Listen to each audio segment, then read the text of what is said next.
Hello folks, we are at River's Edge Park.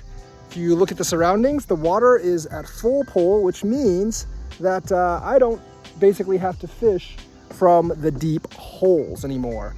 The water's at least 10 feet deep right off the dock, and it's probably 16, 17 feet deep just out there.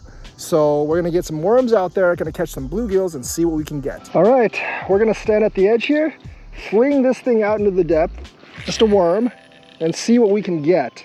It's pretty deep out there, so I'm not really that concerned. We're in the middle of the pond, and last time I did catch a flathead here, but that was a few years ago. Hopefully that gets us something good. Trying to fish for some bait now. I think I'm gonna do it off the edge over here, because usually, I mean, the water is usually pretty shallow here, but it's actually much deeper now. I did see some bluegills swimming around, so they actually might even be closer to shore. I'm not sure. Something did bite that pole, but it only stole the bait, so I'm thinking it might have actually been a gar. I think I definitely need some meat bait before nightfall, but I've had flatheads and, like, you know, catfish bite worms as well, so definitely something I gotta look at, but I'm not really sure where the gills are. Probably closer to the edge right now because the water's so deep and there's a lot of predatory fish like gar when you're talking about like deeper down. So probably some bluegills here towards the edge, maybe under this dock. That's kind of where I would expect them, and that's really the only place I can fish for them right now because of the water level. I think I found them. There's a small one. That will actually work. That is a perfect size bait gill.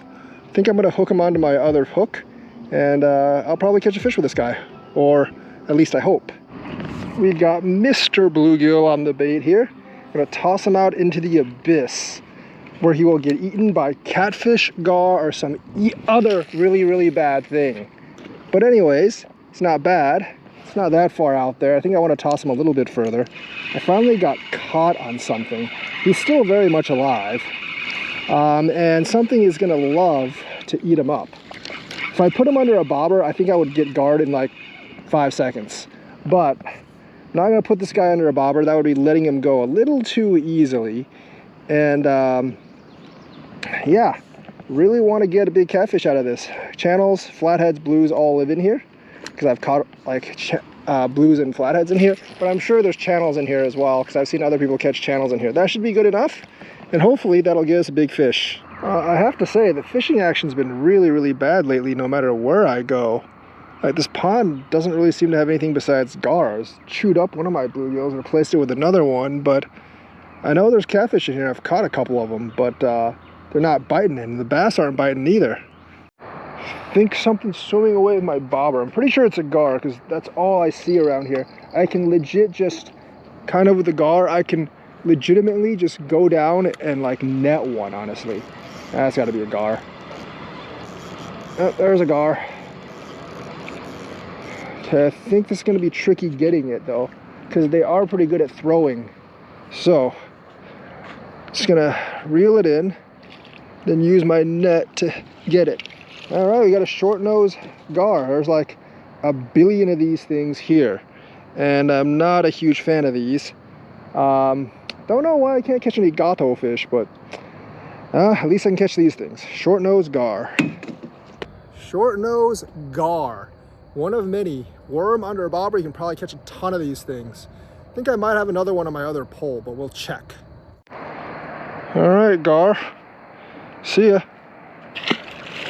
There it goes. This pole here had a bluegill on it. Now it just went slack, and since I didn't hear it, most likely a gar. Stealthily ninja took it. Might still be in the gar's mouth. This is a much bigger hook, so the chance of it actually hooking is pretty small, because these are pretty small gar. There's probably a couple of long nose ones in here, but the vast majority of them are short nose, and they're pretty small, so a hook like this may not be able to. Oop, I still got something here. It feels heavy still. Is it a turtle? It's a turtle. Feels heavier than just a gill. Definitely could just be a turtle, which I don't want, because turtles are hard to get off the thing. Is that? No, it's a bigger gar. Dang, so many of them. Yeah, to hook them, you actually need to wait for them to actually eat, and then you can actually get them.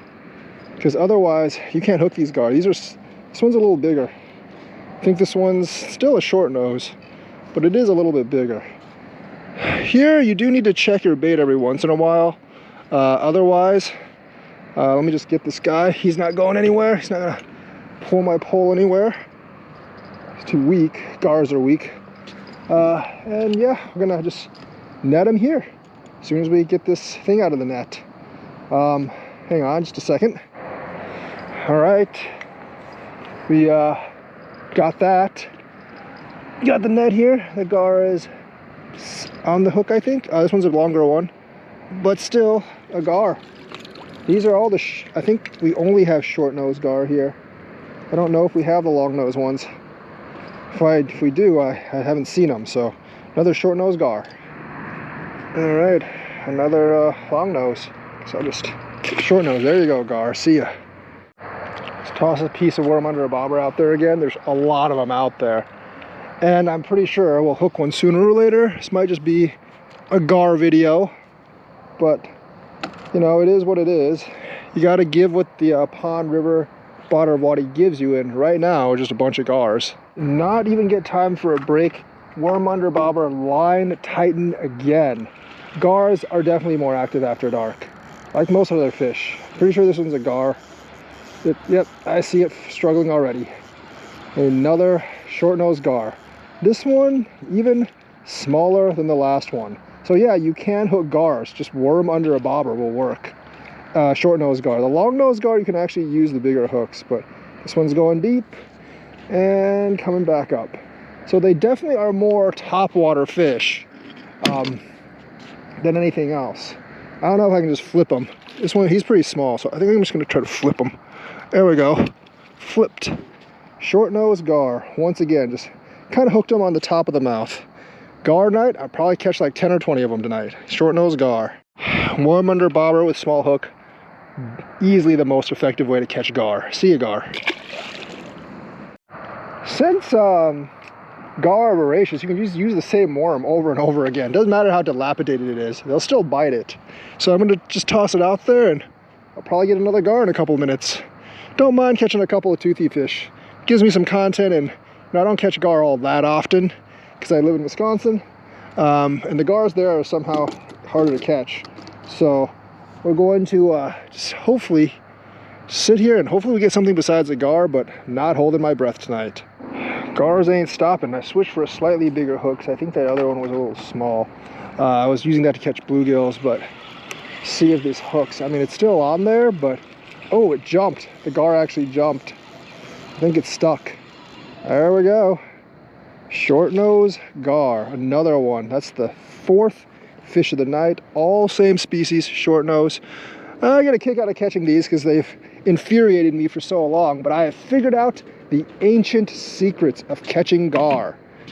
Yes, worm under frickin' bobber, and I think it just gets tangled in the string too. Hopefully it doesn't bite my string in half. But anyways, we got one. Short nose gar. Another one. Fourth fish of the night. Catch like 10 of these tonight. Hopefully a big catfish hits one of my big baits. Fourth one tonight. Trapped tightly in the net. Let go of my net, gar. See ya, gar. Boom. There you go. See if I can catch a dozen of them. Yeah, bottom bait, definitely not the best way to catch these toothy suckers. Worm under bobber. Gotcha. Right there, man. Right there. Despite catching a bunch of fish today, I'm still disappointed. I mean, you know, it used to be when I came here, I caught like buffaloes, I caught like blue catfish, I caught a flathead here once, and it's night, so they should actually be out. Like a lot of the fish should be out, but there's just nothing here besides these gars. And getting a little bit pissed off because I actually have cut bait and whole bait out there. I don't have any live baits. I think all my bluegills died. But I have cut bait and whole bait out there, and they're just not really like hitting it. It's just gars. This is completely toothy fish bonanza. Maybe I'll catch every one of them in this pond. Bobber completely disappeared again. I think this is right under me right now. There you go. Yeah, there you go. Oh, it jumped. Nice. Gar do jump. it just stuck on the line, actually. Like, it tried to bite my bait, and it got completely tangled on my line. And it cannot get off. It's not actually hooked. Try to bite my bait, now completely tangled on the line. That's probably one of the reasons, I would say that's definitely one of the reasons that worm on a bobber is more successful, because like, even if your hook doesn't hook, like they just kind of get tangled on line. As long as they don't cut it, which they don't tend to do like pike, you get them. There it is, a gar. Let me put it on here and see if it wiggles its way to freedom. Sometimes they can do that. Oh, there you go. Nice gar, nice gar. I would really like a gato fish, but looks like it's just not gonna happen this time around.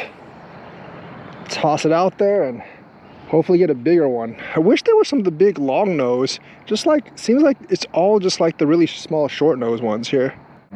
Switch sides on the bait. I think something took it again, but just nothing is taking the bottom baits. I've got cut, I've got worms, I've got hole out there. I don't think any of the bait's live anymore, but still, for now, I was definitely hoping that it would actually get me something. And that's another gar, and this one's even smaller than all the others. Yep. Nice little gar though, nice little guy. And yeah, another tiny little gar. There aren't even any of the big gars here. Just gonna get this guy up. All right, there we go. Another one, short nose gar. Another little guy. I'll see it, gar. Oh, they're voracious little guys. All right, let's get a bait back in the water and hopefully catch a bigger fish. I'm hoping one of my other baits really hits. Getting kind of late though. All right, I think that's gonna be it for tonight. Got nothing but a couple of gar. But you know, I got a lot of gar and I figured out how to catch those things. That is, of course, completely useless because usually on the Wisconsin, when I want to catch these things, what happens is like there's a huge water flow and I can't use the worm under a bobber. But worm under a bobber is a pretty good way to catch this small gar. I've never actually caught a gar in Wisconsin. I've come pretty close, but I've caught a ton of them in Missouri now. I know this pond does actually have blue catfish. It's just an overflow pond in the Missouri. So whatever is in the Missouri is also here. But they just weren't biting tonight. And this is the first time I fished it when it's at full pool. It's about 10 feet higher than normal. But that didn't really help. It looks like the fish are too scattered. So thanks for watching. Like and subscribe. Hit that bell notifications button. Hopefully I'll have more luck in Missouri in the next week or two. And I will see you guys later.